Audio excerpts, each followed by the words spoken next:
welcome back. Episode 39, I believe. Today, our guest is you have to see him. You've had to see him somewhere on social media. And this past 2 weeks, his life, as he said, has been crazy and blown up. And I just can't wait for everyone, all our listeners, to hear his story. The research I've did on him and what I've just it connects. It connects, and it's what the barbecue community is all about. And which we're so honored to have this man on our show tonight. So, with no further ado, Pastor Jordan Davis of Indiana is a visionary behind the Smoking Pastor Project, a powerful blend of faith, food, and service. As both a pastor and skilled pitmaster, he has turned his passion for barbecue into a mission-driven nonprofit dedicated to feeding communities and restoring dignity through real meals. What began as serving free barbecue to pop-up events has grown into an organization that partners with food pantries and outreach efforts to provide high-quality, fully cooked meals to those facing food insecurity. Through the Smoking Pastor Project, Pastor Davis leads initiatives ranging from relief and community outreach to producing ready-to-eat proteins for families in need, meeting one of the most critical gaps in food assistance. His work is rooted in a simple but impactful vision: faith, food, and family, using the universal language of food to create connection, inspire hope, and bring people together. Driven by compassion and purpose, Pastor Davis continues to transform lives one meal at a time, proving that a shared plate can nourish both body and soul. Crafting smiles, one bite at a time. It's our honor to have Mr. Jordan Davis join our podcast today. Thank you for joining us. Man, thank you all. I love it. I love it. Love what y'all do. Awesome. All right, I'll start off. Nice to meet you, You too, Pastor. We all have a story. Yeah. As Z kind of alluded to beforehand, we have a story, not as honorable and certainly as unique as yours. So if you could share just with our viewers, what your story and what drew you to barbecue, and especially with how did you develop the Pastor Project?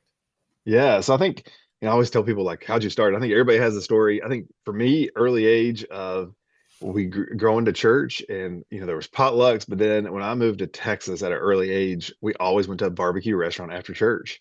And I think that's where it started, of like that taste of barbecue and the pit and the smell. And that's what, still today, that's what brings people together. I passed a barbecue place just tonight, and I'm like, and I smell barbecue every day of my life. And I'm like, that smells so good. I can't smell when I cook anymore, but I can smell when other people cook.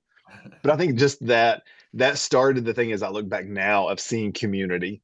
And so I think as I grew up, barbecue kind of left for a while. My dad's not a big barbecue guy. He's a grill guy. We eat a lot of barbecue. My dad does brisket in the oven, and it's really good. Like, people knock me for saying that, but it's really good. But always a grill guy, always had that old school Weber, which is why I got tons of kettles on my back porch because of that. So grilling was the thing. And then as I went off to college, started grilling a little bit. And then I went a long time without having a smoker. And then 2017, 2018, I started wanting to get back into smoking, not just having a grill. Especially, I hate gas grills. Don't knock me. I just don't love it. I love that natural fire. And so really got into trying to find smokers and started buying on Marketplace. And one smoker, basically, long story short, one smoker led to 12 smokers on my back patio. And my wife was like, this is every guy's dream. My wife's like, can't you just get one big smoker instead of all of these stupid smokers in our back patio? And I'm like, oh, yes, I can. So, really got into like wanting to learn different types of smokers. I started on an offset. So for me, switching over to pellet was weird. Now I run about 50-50 mix of both. But that kind of turned into, we started posting videos, and that's what took off. Is everybody has a COVID story. We started posting videos during COVID, and coming up with the Smoking Pastor kind of was edgy enough where people questioned, what are you smoking, dude? Like, what kind of pastor are you? And so really that is what really pushed a brand, and I didn't realize, I told somebody the other day, like, I never realized we were creating a brand, but it's turned into a brand. And what we're trying to turn this brand into is a nonprofit brand. So really then the food part, the nonprofit part, came from our church has a very large food pantry. We serve a school down the road with 29 different languages. So very multicultural, very diverse, very poor. And so we started doing that. And what I saw by us establishing a large food pantry is the quality of meat that we were getting from the big food banks was horrible. I mean, stuff I wouldn't feed my dog. In fact, some of it just looks like perforated chicken. It's dog food grade stuff. And that's what food pantries are getting.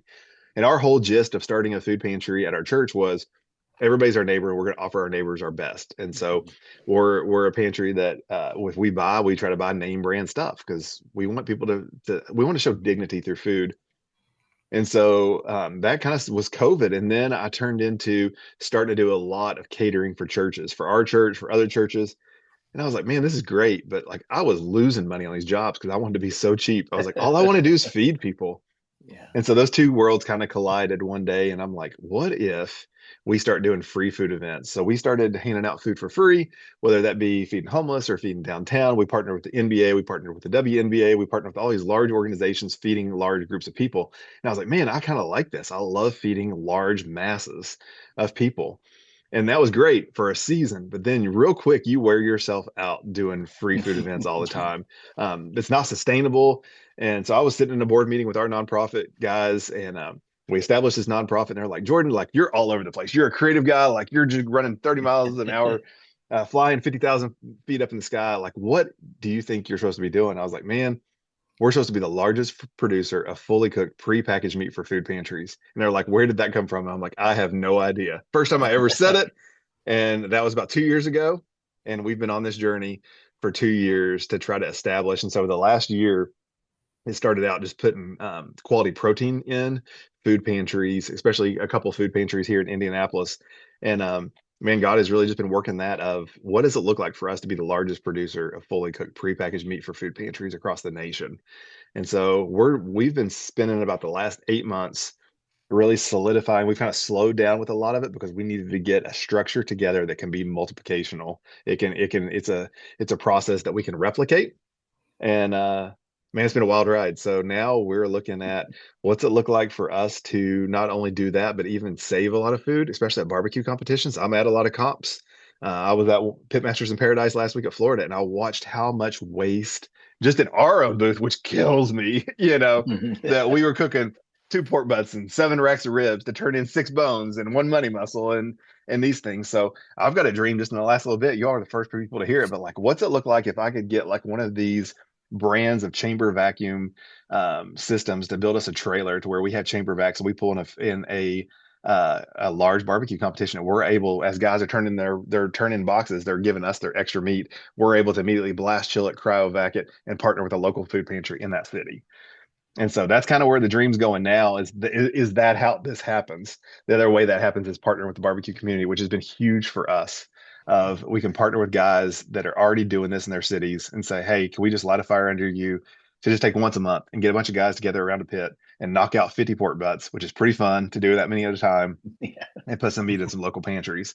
So yeah, long story short, man, it's been a wild ride, but that's the goal. And we've tried to stay laser focused on I can get really caught up chasing shiny things. We can get caught up in cooking all the big events. I'm cooking Memphis in May in a couple of weeks. I'm cooking the Royal. I'm cooking all these big opportunities, but it's all to promote the Smoking Pastor Project. It's not building a platform for us. It's how can this event elevate what we're doing? Yeah, I think that's just an amazing story to how you use your platform to pay it forward. I mean, that must feel so rewarding. I know you said it right away, like cooking for people, like that's barbecue, right? Like Yeah, that's why we all do it. I love cooking barbecue because I mean, I like barbecue, but I also like just doing it for other people, for my yeah, family. I can only imagine what that feels like and how rewarding that feels to do that for yeah, people that are less fortunate. I know like when I cook for my family, some of them look homeless, but they're not, so, but it's, yeah. it's, I can only imagine. I think that's an amazing journey for sure. And I hope it Well, continues. Amazing. especially with kids. So I've been a children's pastor 20 years, and there is something about kids getting protein early in the morning, especially. So we do a lot of hiding. We hide good protein in special places, what we say. I do a lot of brisket breakfast burritos. We do a lot of um, pulled chicken, grilled cheese, Texas toast, 3 different kinds of cheeses, garlic butter, like hiding that protein where kids will eat it. That's just a near and dear to my heart. Kids need protein, and it's a spot where a certain group of parents just are failing, and let's be honest, like that's what it is. And so if we can partner along those parents and say, hey, we'll take care of the protein for your kids this week, here's 5 pounds of meat for the week, like that's the dream, that's the goal. It's great.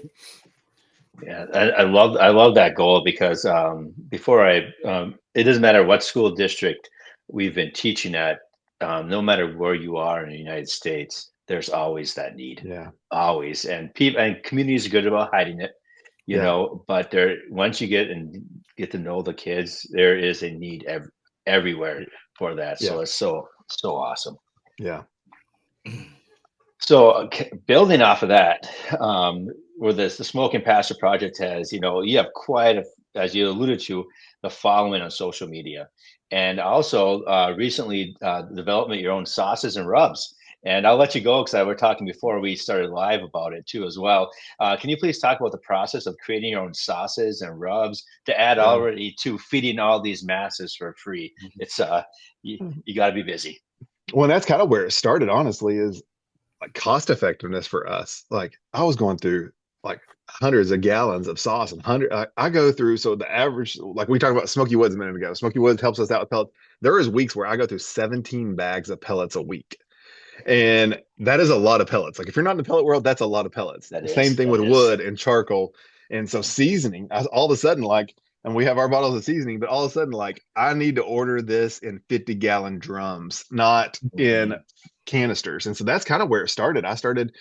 We started at the first just like, hey, we're going to white label some sauce and seasoning. And then I was like, man, this is fun. But like, if we're going to go to all this trouble buying it, like, I want it to be ours, and I also want it to be good, like really good. Mm-hmm. And so we had played with the peach barbecue sauce is kind of where it started. And I love peach. Peach is my favorite. Like I'm a fruity guy. I'm not a chocolate guy. I love peach rings. I love peach, but I didn't want that fake peach taste. And so we were white labeling a peach sauce from a company for a while. And then I went to a guy and like, hey, this is what I want. This is the tweaks I'd make. Will you help us develop this? And that's where it started. And then it turned into a seasoning, and then it turned into another sauce, and now maybe another sauce very soon. Awesome. And all of a sudden it's like, well, what we've done is created a brand. We started with a basic, I don't know if I have any of the old bottles. We had started like this basic label, and like we got no traction. I got in one Ace Hardware and it was just sitting on the shelf. And about that same time is when our social media started really kicking up, especially TikTok really started growing. And we're like, all right, like my marketing guy was like, you're the brand, your face needs to be on this bottle. I'm like, dude, the big name guys, their face isn't on this bottle. And they're like, yeah, but it's different. Like they're not a nonprofit. You are the story. And so I argued in a meeting, and they put my stupid face on the bottle, and we moved 5 times as much sauce. And I'm like, wait a minute, like this is dumb. People are wanting and what it's turned into is like it's a story, and people want a personality to be that story, and they want a face to the story. And so once I really understood that, it did that. And so then we went ahead and put out the second sauce, working with a really good package down in Florida. I was able to be there with them last week. We got a really trusted brand, Whiskey Bent Barbecue and Sweet Smoke Q are two big name brands. They went in together and started a company called Imperial Polk Bottling Company. It's in Polk County, Florida. And man, we have just trusted them with all our stuff, and they are busting it out. In fact, they just got a bunch of orders a minute ago, I noticed, and are able to keep up with our growth. And so that was just totally God thing too, of by switching to a larger production company. I never knew a year ago that we'd be winning the #1 mild barbecue sauce in the American Royal. Well, guess what happens? You get a lot of orders over that time, and we would have never kept up with that. But like God knew what He was doing all along, and so that's really taken off. And so I mean, the whole goal was that we would cost effectiveness. I get our sauce in gallons, and we get boxes that have a bag in it full of seasoning, and so we're able to keep our costs low for our free food event. But like this bottle, if you buy it, it feeds 8 people. And so it has a story behind it. It's not just a barbecue sauce, it has a story. So Love it. It's awesome. Awesome. Yeah, I mean, you almost, in our world, because we coach, you almost have like an NIL kind of thing going on with your face. It's kind of weird. Like, I don't know. I don't think it's worth anything. It pays about 10 cents maybe every now and then. But it pays out in huge quantities, maybe not financially as much as you want, but like certainly paying it forward. Yeah, so for sure. That's cool. Kind of this is kind of a new question we've added recently, just because vegetarian barbecue options have become a thing now. So, what's your thoughts on like this vegetarian and vegetable barbecue options, the popularity increasing, and how do you approach creating dishes without meat? I love it. And I laughed at this question when I saw you sent it. So here's the secret. I am not a big meat guy. Like my wife makes fun of us all the time. If we go to a high-end steakhouse, like the one once a year that we do that for our anniversary or birthday, I'm the dude that gets a salad and she gets a steak. Like that's just me. And so I love smoking vegetables, grilling vegetables. In fact, a lot of our demos that I've done over the years, American Royal, I'll be doing them at Memphis May. We do a bourbon glazed carrot. Usually I'll wrap half of them in bacon and half of them not, and I loved smoked carrots. Like smoked carrots with some Really? bourbon maple syrup are amazing. Mm. So I like that. We do a lot of potatoes. I'll smoke anything to try it. Like, so I love experiment with vegetables. I'm a sushi guy too. We've done smoked sushi. We've done all those kind of things. So I think it's just cool watching people try things. Like, I think that's half of it. You're a teacher. You understand, like, the education factor, the trying it, like the whole scientific theory of will this smoke? I keep talking about, we have a brand new organic or a store in our town. It's a Hispanic market, but they have everything, like the weirdest stuff in the world. And I'm like, this would be a perfect YouTube series. Like, will it Yeah. smoke? Let's go try like the full sugar cane, all the fruits, all the vegetables that are from other countries. Like, will it smoke? Sometimes it doesn't, and it's horrible. If it doesn't smoke good, it is nasty. But like that gets you views, and you have fun. And guess what? If it's bad, somebody's not going to do it because you did it. You know. So I Yeah. love that part of it. I also think like, I mean, it's not always people can knock like the health stuff, but like I think we've got to understand that like we got to provide some healthier options too. And so smoking vegetables, it's all right. Let's go for it. And Mhm. just some vegetables do not smoke well. So You just kind of Yeah. inspired me. When you said carrots, I never even thought of oh this. man. I do this honey glazed spicy like carrot recipe at home, and Yep. we just do it in like a pan, and it gets real, the honey, gets real, I don't know, like thick, and it Yeah. just sticks to the carrot. But I'm thinking like, man, if I smoke that, man, So I that would literally be. take just either the big, so for competitions, I'll do the big carrots, a big Mhm. carrot, a little bit of olive oil, SPG, wrap that thing back in bacon. So twist it Mm. all the way around in bacon, SPG again, or a sweet rub. Our sweet rub is really good on carrots. Throw it on the smoker. I would do like 275 until the carrots, so you can get a fork in them. Then I start glazing it just in grade A maple syrup. It Yeah, will change your life. It is I'm try- amazing because I gotta try the those. carrot almost turns to like a meat texture. It really does. It yeah. gets so soft it's like a meat texture. Plus, it's So wrapped in the bacon. I like that. exactly. Yeah. Yep. Huh. Oh, no, we have one of our counselors. She's a vegetarian, and we have this leadership group that called Connection Mentors. And so I tried I tried tofu burnt ends, Yep. and it actually turned out they were They're pretty not darn bad. good. They're Have pretty you done have darn you good. done have you done the jackfruit?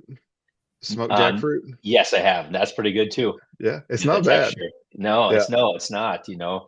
So I have done it before. And I had some of my football players were helping me move. And I made them briskets, and but I had a couple of vegetarians, so they're my first ones I ever tried, and Yep. that it was gone. They ate that stuff up. Yeah. So, Yep. all right, here, Jordan.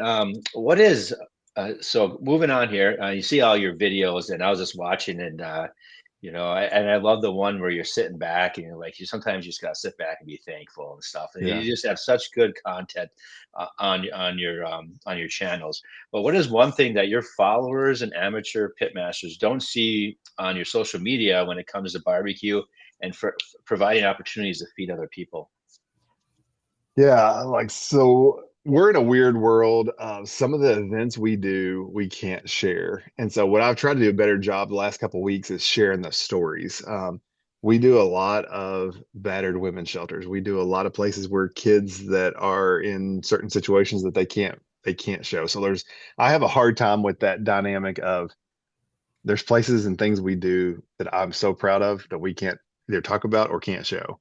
And that's the hard part. So like I said, I'm trying to do better at sharing those stories. So I think they don't see the hard part. They don't see that Mhm. not only are you offering a meal, sometimes you're offering what could be their last meal sometimes, or you're offering a little bit of hope. We fed a prison a few years ago, and we went to actually feed some of the workers, and ended up getting to feed some of the guys on work release. And it was so funny. It was so humbling too. It was like I had made this bomb cornbread. I'm talking like jalapeno cheddar, cream cheese, awesome cornbread. And these guys are like, dude, like I'm sorry, but like I can't eat no more cornbread. It's like, and it's like so stereotypical, but they're like, really, like I do not want cornbread. And so like you think you're offering something so amazing. So I think people miss out on the stories. They miss out on the behind the scenes, the stories. We try to be we do a lot of lives. If you follow us on TikTok, we do a lot of lives, and we are who we are wherever we are. But they miss out on some of that. I also shelter from some of the hard stories. I try to keep people to where, like, I've been in ministry a long time, and some of the stories you deal with are pretty tear jerkers, pretty hard. Um, you're offering a meal that you don't know where their next meal is coming from, and you want to help more, but you just can't. I mean, at some point, we're out for the day, or we don't have the ability to offer more. And so I think that's the stuff that people don't that keeps me up at night. Um, and the growth. Right now, like we are struggling with donations. I don't talk about that. Like that's the stuff that I try to hide, and I'm trying to do better because if nobody can help you if they don't know you're struggling with it. Mhm. So Yeah, that was my heartstrings pulled. I was watching one of the recent posts where you're talking about the family that was like just kind of in the back and the same thing on the yeah, line. And then you went up to them and said, "Hey, we got chicken too." I mean, yeah, and it's like, wow, and that was what they needed in order to get yeah, nourished and get the prop to provide for you to provide them with that. yeah, and that's where that's the first video I've tried to be super vulnerable of like I didn't knock anybody for pork. Like it'd be real easy to Yeah. be like, dude, I see it a lot of the guys that are trying to do some of the stuff we're doing. Um, the only meat they serve is pork, Hmm. and like no matter what you believe, like because it's not just religious. I have learned a lot in the last 2 years about free food. I got really discouraged at the beginning with pork, and I was like, man, it's just a religious thing, and it's not. We served a bunch of NBA players a couple months ago, WNBA players when WNBA All Star Weekend was here, and they're like, listen, like I pay a person to tell me what to eat, thousands of dollars, and the number one thing they tell me not to eat is pork. Like it's definitely a health thing sometimes. Hmm. It can be for whatever reason, and we Hmm. shouldn't question that. And so we've been trying to do a lot more chicken and beef. And guess what? The two most expensive things are chicken and beef. Yep. And Hmm. but that goes back to we started this to provide dignity and offer our best. And so that story really it really hurt me a little bit too of like the Hmm. perception automatically was free food was if we had a pulled meat on the table it had to be pork, and that shows you that that's what's been offered multiple times. There's a reason that that thought was immediately there. Hmm. And so we take pork cost effective wise, but we always have chicken. And I'm telling you, like I said it in that video, but like their faces lit up and watching those Yep. kids run to the table to know that they could eat that day. And Hmm. also the mom looking that we kept everything separate. And we're Hmm. even working on like where I can be able to say that we're cooking it on separate smokers because that's a Hmm. thing. Like they Yep. need to know. I mean, my goal is I've got smokers for chicken, smokers for pork, and smokers for beef. Like just because, Hmm. like that's the cult. Let's just be honest. That's the culture we're in today. Like it's okay. Like we got to deal with it. Hmm. Yeah. And maybe a smoker for vegetables. Who knows?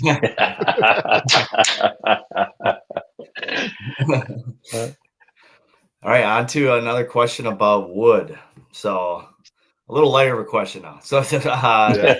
what types of wood do you prefer, and why? And do you have a method to your madness as far as like what you're making with Yeah. different selections of wood for different Definitely. dishes?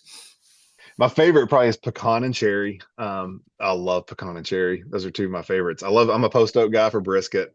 Definitely depends on what I'm cooking. So I run pecan, cherry, and apple on all of our chicken and all of our pork. Any mixture of those three, four will be great for me. I'm in a place where if I'm cooking on a big offset, I can get apple pretty easy where I'm at. There's apple orchards everywhere. We get small splits. They burn super quick, but they're good stuff. Um, but man, I'm old school. If I'm running a brisket, it's going to be straight post oak and probably some hickory, and that's it. Like I'm not putting no fruity wood in there. And if I'm cooking on the pellet smoker, I'm emptying that hopper. Um, so I don't know. I mean, I run 99% Smoky Woods wood and pellets, except on our bigger smokers. that use massive amounts of wood, and we can get ricks of hickory. I always have a rick of hickory here. So if I'm running that big smoker, and a lot of times we're doing burgers, a couple thousand burgers at a time on that thing, and they're not really smoking anyway. They're straight cooking, but we're running sometimes a quarter of hickory in there to get it going. But I got a dumb question, if I can ask Yeah. it. I'm There's just no dumb curious question. why you don't use any fruit wood with the brisket. Like, is that just like a nostalgia That's just a thing for me. I think tradition? it's Like, old school tech. It's the old school Texas in me that you can't take out because I okay, throw all some right, all mesquite right, in there too. okay, okay. um, Because I love I my think apple cherry too. pecan. Yeah, Like, I think there. too. Depends on what I'm cooking on. And what I mean. I always have hickory laying around, so I run hickory a lot just because of that. But that's not what my choices are. It's what I have readily available to me. Now, if I fly to a different state to cook with somebody, it's whatever they got's what we're using. So if we're cooking beef and all they got's apple, guess what? Yeah. It's going to be a little fruity brisket. That's okay.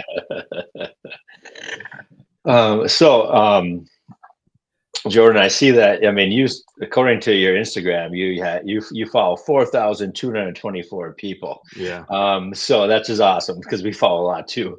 But who are some of the pitmasters that you follow, and why do you like to follow them?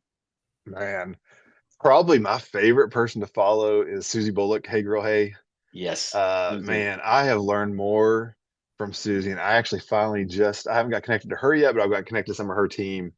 And one, amazing people. I got to meet a couple Yeah. of the people that work for them a couple months ago. But she's the girl. Like, if I am struggling with a recipe, which I do a lot, I'm like, how does Susie make it? If it works for Susie, it's going to work for me. And so she's probably my number one for sure. Um, I like to follow people that one follow me, but also I have a relationship with. So the Mhm. Heats, the Malcolms, the the Matts. I love cooking with Big Jake. A lot of these guys Yeah. that I get to meet and get to do stuff with and to help support us, I love following them because they're always on the cutting edge of what's next. They're the ones creating the what's next. I love that, and then I love following the small businesses. So I've got a desk full of seasonings all the time of people that send me stuff and it's stuff that nobody's heard of. And I love because they're inventors in the barbecue world. They saw a need. I love talking about like especially brands. Like I love following and finding small seasoning brands because there's a heart behind the brand. There's a heart to why they started something. And I love being able to share that story. And I love being able to use our platform to help project that story. So a little bit of both. I love following the top people, but I love finding the small people that nobody's heard of. Yeah, That's we met a small one at Meat Fest right next to us out of Racine, right, Z? out of Greenfield. Yeah, Burn Pit Barbecue. Yeah. Burn Pit Yeah, Barbecue. they're in all the Walmarts now in Midwest and stuff. Burn Pit Okay. Barbecue. Oh, Two He's nice. got some veterans. good stuff. Yeah.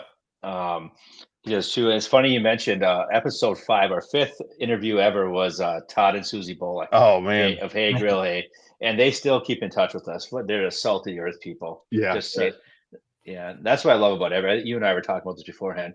I love about this whole community. It seems that everyone's in. And I know that there's a few out there and stuff, but everyone's in it for the right reasons and in it Well, for a community. You know.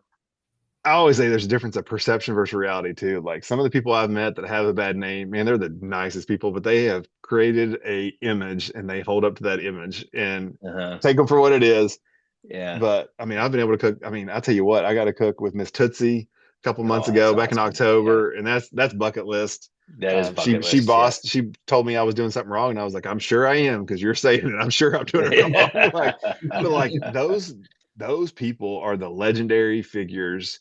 And I think there's this weird world that's happening right now of like this old school versus new school way, and I'm tired of like the drama of it. Like you do it different and you've done it different for years and that's okay. And there's some guys coming up that are younger than me and they're doing it different and that's okay. Like it's still barbecue. It's a craft, it's an Mm, art. And so like there's nobody, and I always said in kids ministry, nobody's an expert, everybody's a learner. Guess what in barbecue? Nobody's an expert, everybody's a learner. There's people that think mhm. they're experts, but they screw up just as much stuff.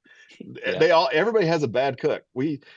I've cooked thousands of racks of ribs and I screwed up a couple weeks ago. And you know what? I'll probably screw up a couple next week too. It's okay. Like, Yeah.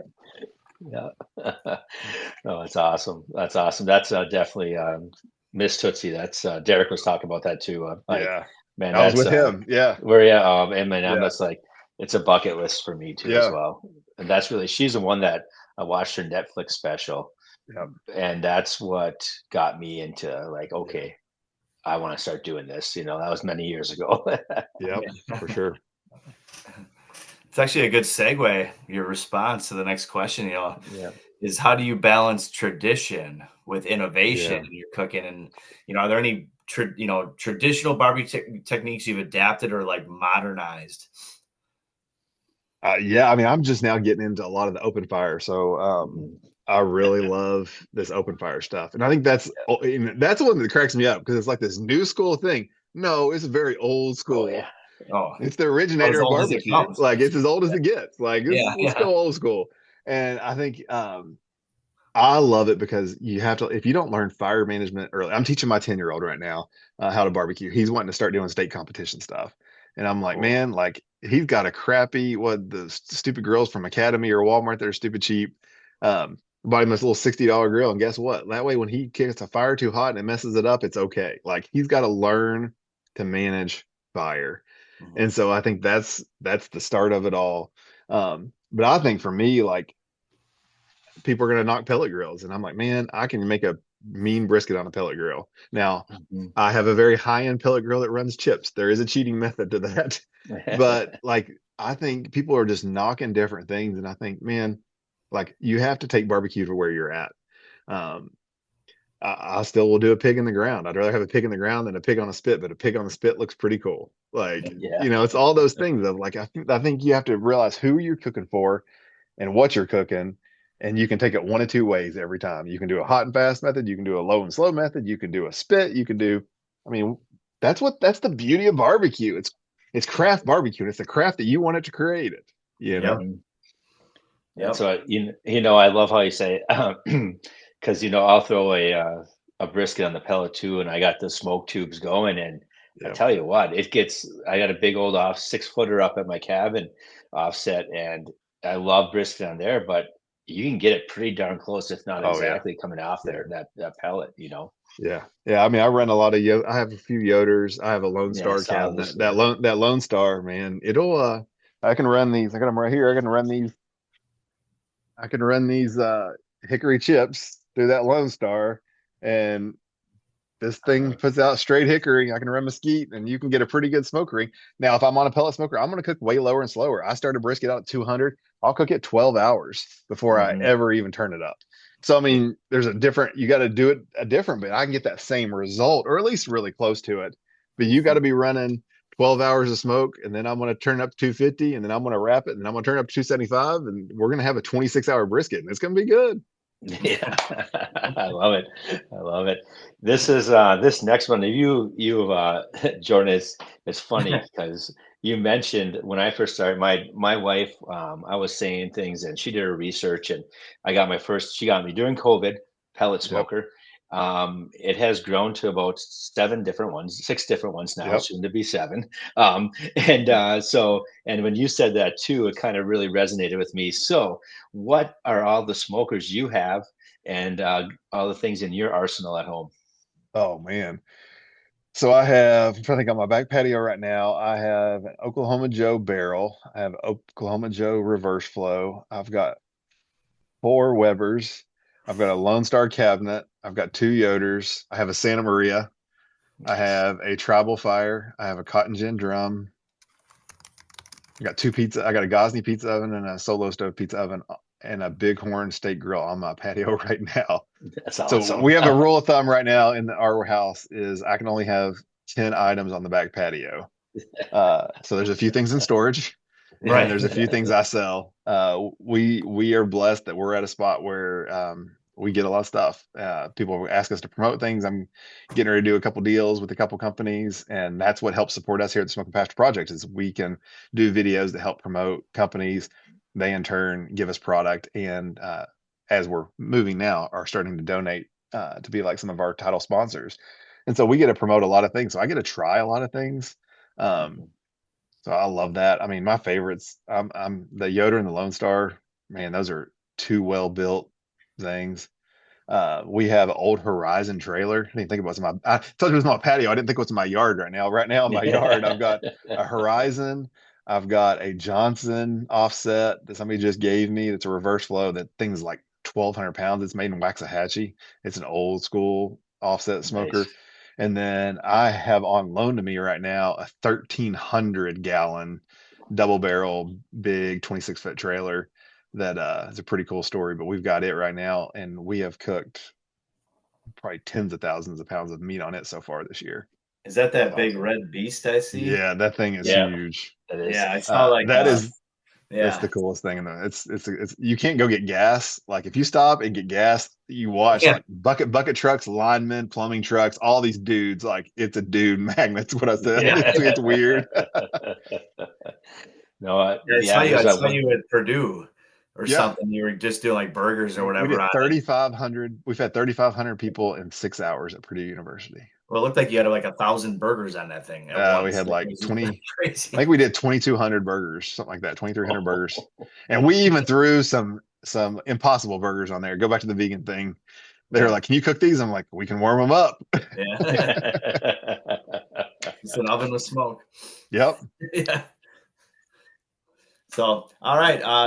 So, did you ever imagine that your barbecue journey would inspire so many people to start their own barbecue journey, but importantly, help feed so many families that just need a good meal? No, I mean, this where we're at right now is just like serious. It's like one of those like, is this seriously happening? Is this real life? Um, we didn't come out to create any kind of platform or anything. Just a guy that wants to feed people, and it's still today what I still don't. I've had to focus a little more on that part. I struggle with that if I'm real honest. Like I don't want to do some of the stuff that we kind of have to do now. I don't want to have to post a video every day. There's days where like, you know what? Like I don't want to. And trying to find that work-life balance is hard. My wife and I we were talking about it earlier. Like I've had to spend a lot of time on social the last 6 months and it's hurt a lot of things, but it's also helped a lot of things. So like I tell everybody like you got to find that balance and you got to be true to who you are. The good thing for me is like I'm the same person, like I said, on camera, off camera. But there's days where I don't feel like putting out another video. Like I'm gonna just go take something out of the old library from 5 years ago when nobody followed me, and I'm gonna repost it. You know, Mhm. and and I think what's awesome is watching the full circle happen now of people are wanting to one of the biggest messages I get sent is how can I do what you're doing in my town? And that is the reason I do what I do.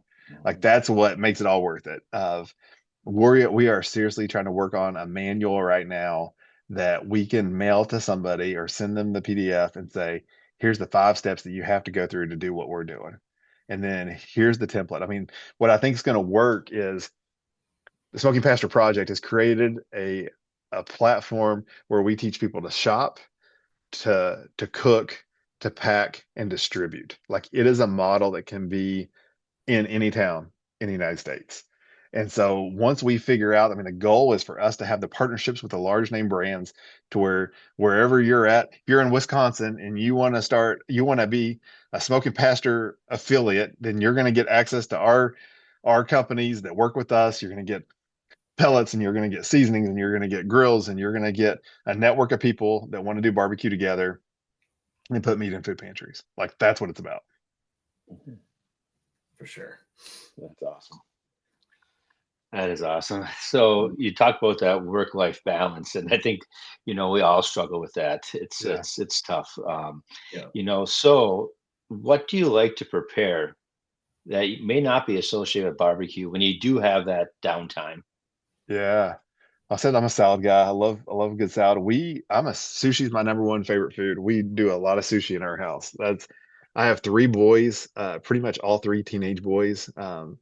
And so we go through, if we're making sushi at our house, we're going through like 16 rolls in a dinner. And so we love trying weird stuff.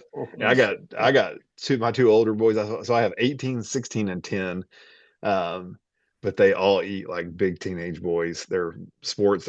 My youngest is a rugby player, so he's a big kid. Mhm. My middle son plays baseball. My oldest son is graduating here in a few weeks, and he's into Okay. culinary, and it's super cool. So we love just playing. I think that's what brings us together. Is my oldest and his girlfriend were here tonight, and we're making fajitas and watching everybody do something different. Whether I made one fajita full of chicken, and the other one just had a guacamole, sour cream, some beans, and some rice. Like there's no meat. Like that was great. But we have just learned to experiment and have fun. I mean, one of my proudest moments is a few weeks ago. We were able to compete for our golden ticket for World Food Championship, and all of my whole family was in the trailer together cooking together. So like the experimenting that's happening, my son is like beyond me and bougie culinary stuff, so he's in there whipping up sauces and trying different things and learning to plate from a friend of ours, and like that is turned into a family thing, and that's what's awesome. Yeah, very cool. I could probably guess the answer to this now that you explained you had 3 kids. But I mean, because Z and I have kids as well, and I mean, I'm fresh off of a baseball weekend this weekend, so but with my 10-year-old. But what does the smoking pastor like to do when he's not barbecuing? Be with my family.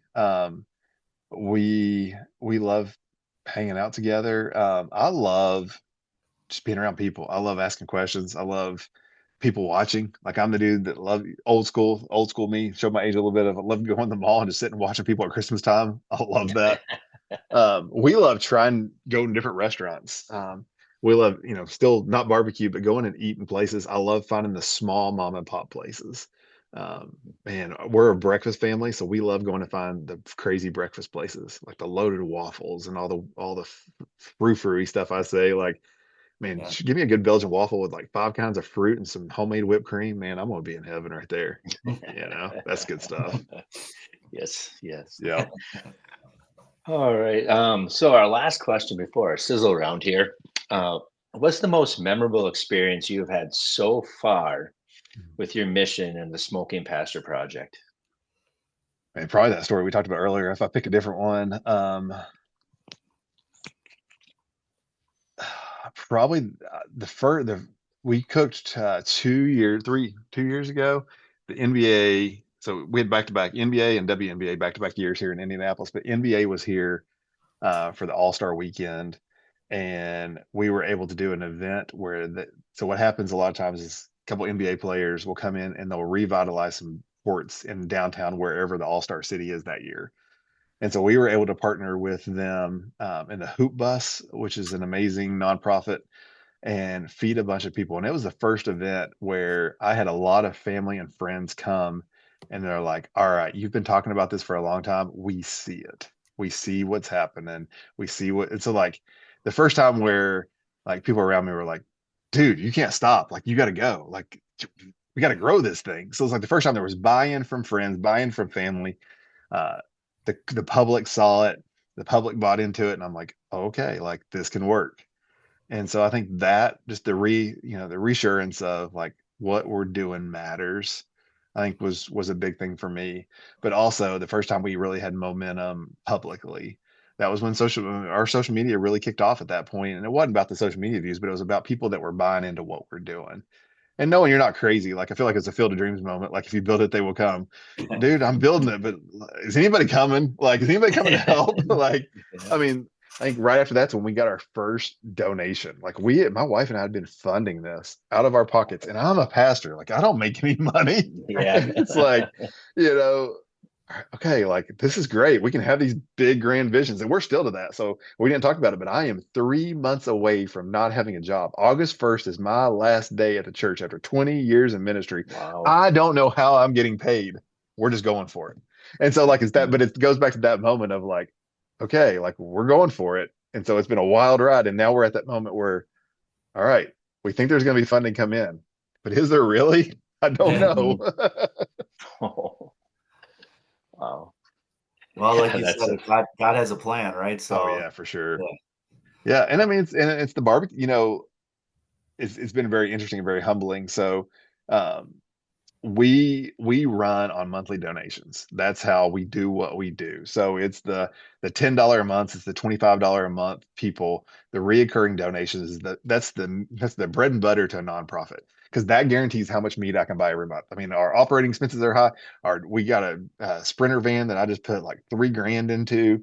It's diesel, so you know what fuel is for that thing right now. Mhm. it costs a lot to do what we do. We're having to look for warehouse space. So it's these recurring donations. But what's been crazy is I thought for me, who I am, I thought it was going to be a lot of church people that were giving. It's been the barbecue community that is my biggest monthly donors are all TikTok people, Instagram people, people that believe in what we're doing that are barbecue people. Guys at barbecue competitions. A guy last week at a barbecue competition is like, man, like I don't have a sauce or seasoning or a business that I can send you stuff. Can I just give you money every month? And I'm like, yeah, that'd be awesome. Like that's Yeah. great. But it's those people that believe in what we're doing, and so it's been amazing to watch the barbecue community come around what we're doing. That is awesome. It's so awesome. And that's one thing I always go back and I repeat it so many times. This barbecue community is very, very special. It's Very. family, man. It really is. That's why we Yeah, say it faith. is. Everybody gives me a hard time, like faith, food, family. Why is family last? I'm like, because I'm not talking about my family. I'm talking about like the barbecue family and Yeah. and and and getting people around a table. I mean, it goes back to us doing free food events. You put fresh meat and good sides, really good mac and cheese and potatoes on a table with some brisket, and walls come down. People that have this weird thing about church or weird thing about community or totally different political ideas, and food takes those walls down. Mhm. We did an event a few months ago, and I intentionally had somebody with me, and I watched a person that was homeless be next to a guy that I know is a millionaire, and they ate together at the same table next to each other. That's what barbecue does, right Mhm. there. Yep. Yeah, it For does. sure. All right. So, Jordan, we're heading to what we do as our sizzle round. And this is actually our listeners, our feedback. This is like some of their favorite thing is when they get people who they see, like you doing your great work. That's kind of like it relates to them because they are in the kind of same realm. Then, so you can just say the first thing that comes to you. If you want to explain it a little bit, you can. Okay. Completely up to you. So we'll kind of Mr. B will start us off here and we'll just alternate questions. So we got about 10 of them. Cool. All right. We'll start with a lob here. Favorite cut of meat to barbecue? Oh man, I'm a brisket guy, but I'll take some brisket or some real good beef ribs. Big plate beef ribs, not no small short ribs. Your favorite rub? That's a hard one for me. I get so many good ones. I mean, ours is pretty good for pork and chicken. I'm a chupacabra brisket magic guy for brisket, but my wife would say, and she will say, she loves. I don't know if you all have had this one. Bartlow's barbecue sweet red dirt is probably that's the rub that's used most in our household. Oh, I So there's a haven't had couple that. different answers. That's a good one. That's the guy I do a podcast with. But that's the most used rub in our house. Huh. Well, I can't say that. Ours is the most used rub, but his is the one that not being paid to say. Yeah. Yeah. All right. Favorite side to prepare? Oh, I love bacon wrapped asparagus. Yeah. Sounds Oh, yeah.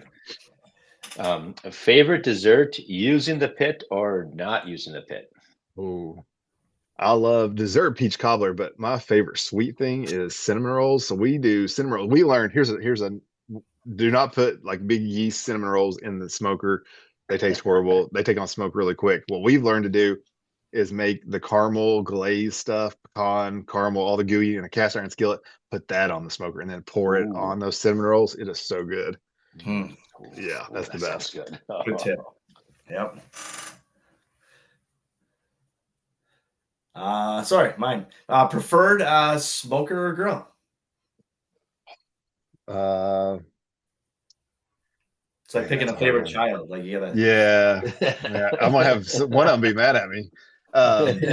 Pellet Grill is either the Lone Star or the Yoder. They're my two favorites. But man, that big old Jolene trailer, it's there's nothing like it.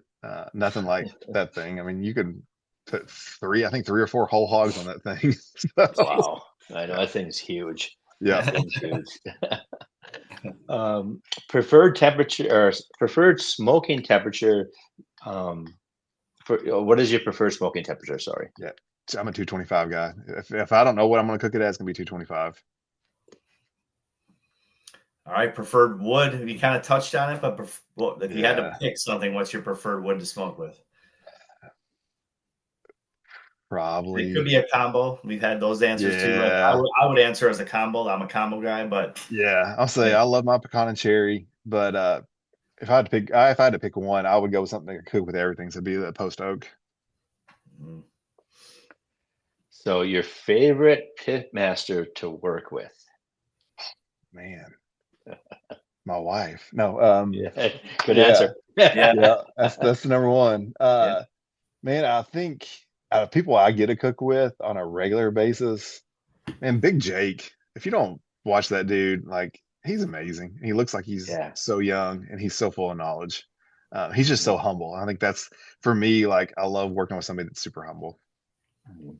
That's who Derek said too as well, Big Jake. And I've been in Yeah, touch with Big Jake, and we had a couple of times lined up and it didn't work out. So we're looking forward to getting him on here. yeah. I think he's just an amazing guy. I'm excited. I get to cook with Little Gringa. Have you all who she is yet? No. She's probably the No, hottest young name in barbecue right now. She's only 12 or 13. She's winning a lot of the open fire meetups, and I get to cook with her in a couple of weeks. I'm super excited to do with that to Oh meet wow. and cook with her.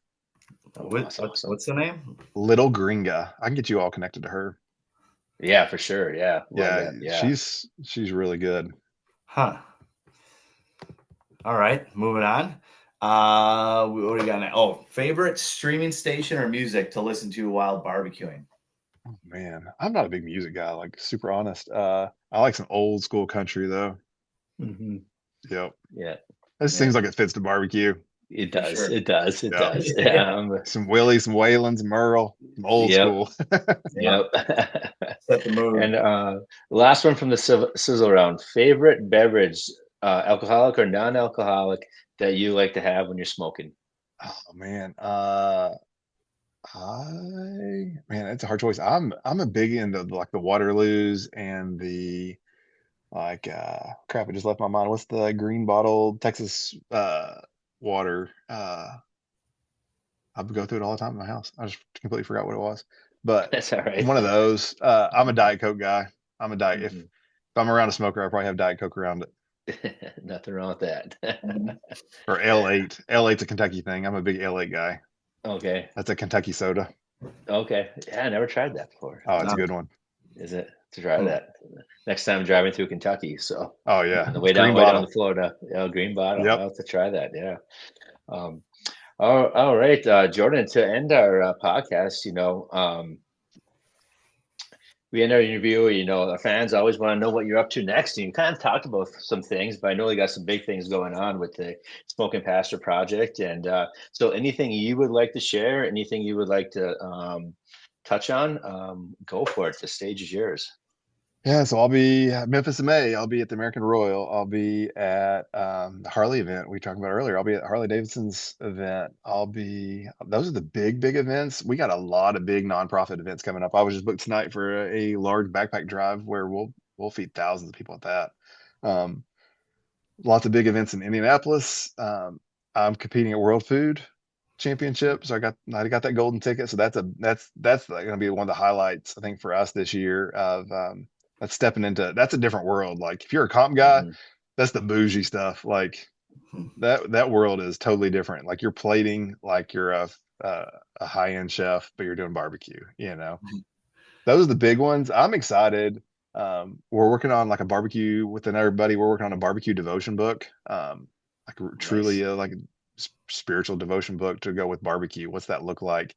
I'm trying to book a lot more men's events and those kind of things. So that's the stuff I'm looking forward to. Like, how do I get to intertwine this faith and food together? Hmm. So yeah, and then hopefully we're going to be having a spicy sauce soon. So Yeah, awesome, awesome, yeah, awesome. So, so for our people that want to try your sauce, like us, yeah. so the best place to get it right now is to order from the website. Yeah, the order from the website, smokingpastorproject.com. We have the saucy. The saucy is the one, number one mild barbecue sauce out of hundreds at the American Royal. This one is really good. The Hmm. peach is my favorite. This is like wing. If you like wings, this is my Yeah. go-to wing sauce. We've got three guys running this on comp right now. I think top 10, three different places this week.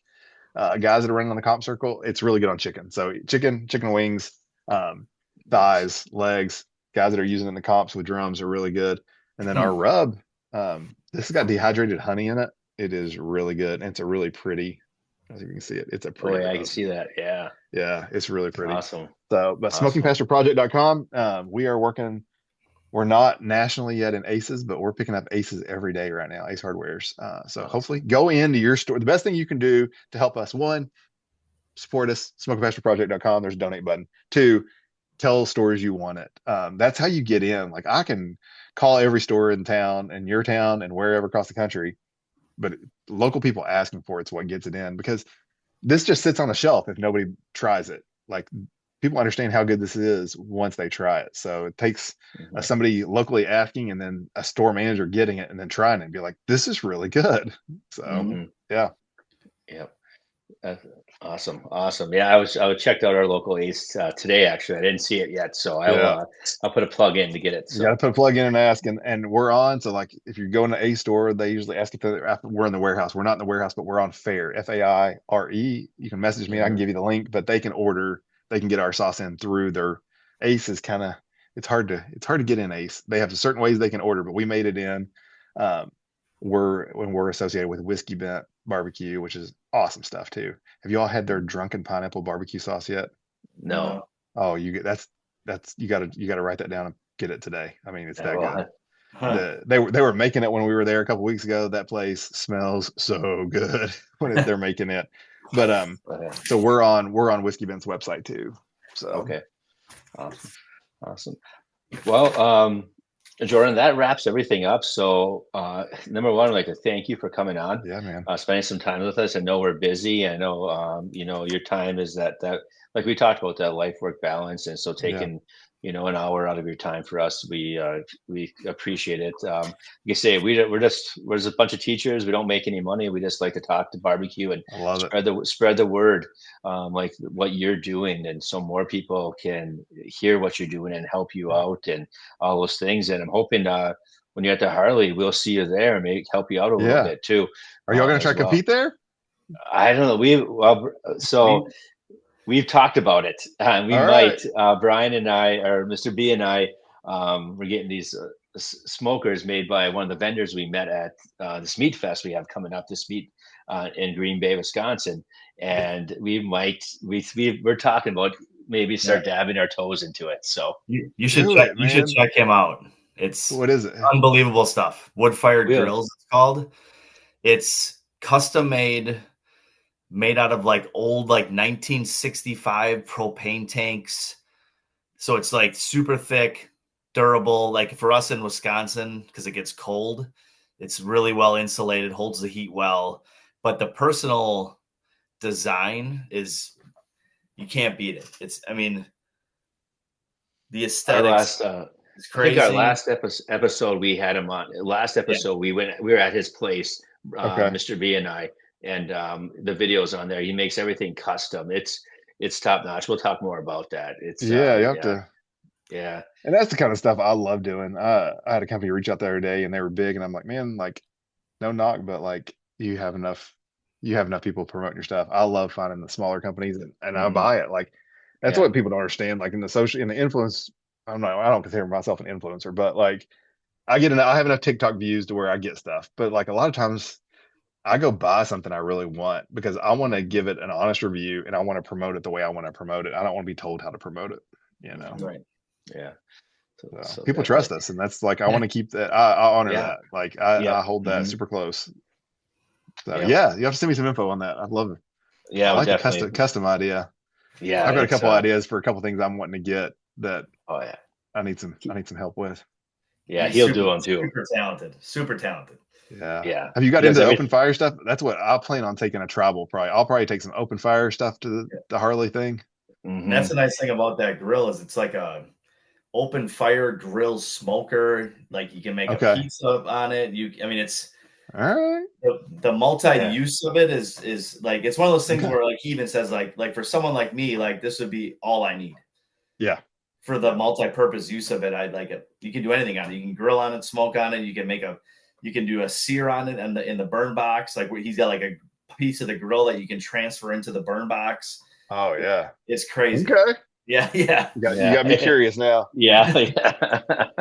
And no, he's just a great guy, and it's just what he does on the side too. That's That's great. Yeah. awesome. Yeah, I yeah. love that. And just a down to earth guy. He cooked a bunch of food for Brian and I when we went, and we had about 2.5 hours of conversation, so it was Yeah. good. I love it. Yeah, Now, y'all definitely you need to cook at this event. People's choice, yeah, man. It's gonna be a blast. Yeah. you now we got the pressure from you, so we might have to do it I got now. the So, pressure. The hardest part is I'll pulling the give you trigger. all the Like, sauce and seasoning to yeah. use, and you all just do it. yeah, all right, all right. We'll be talking about that. Yeah. So, Jordan, we always you can end this podcast any way you like. We Yeah. always use our tagline "Smoke On." Yeah. But feel free to say anything. I know you have whatever you like to, send our podcast out tonight. Yeah. I just say, man, like if you're watching this and you don't barbecue much, that's okay. If you barbecue tons, that's okay. Like that's awesome.